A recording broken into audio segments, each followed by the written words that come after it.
Welcome to Sweet Life Beat Life. We hope this video helps. You need to start by confirming hardware limits. The iPhone 11 Pro Max does not include a 5G modem, so it cannot connect to native 5G networks. Once done, check your carrier account for active 5G plans and whether you have a compatible SIM or eSIM. Make sure to map nearby 5G coverage. This explains why you'll either use an external 5G solution or upgrade, not flip a setting on this phone to enable true 5G. Once you accept the hardware constraint, get a 5G mobile hotspot or a 5G home gateway from your carrier.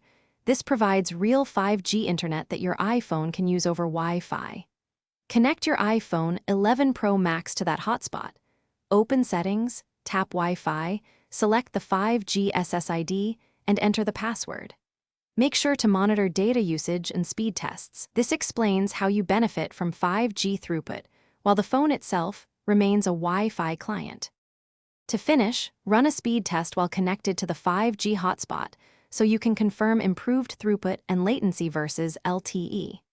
If speeds are poor, restart the hotspot, move the device to better reception, verify you're on a 5G band, and check for carrier data caps or throttling.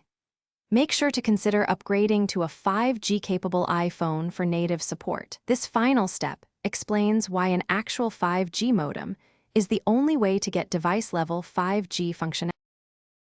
Thanks for watching. Consider subscribing if we helped you.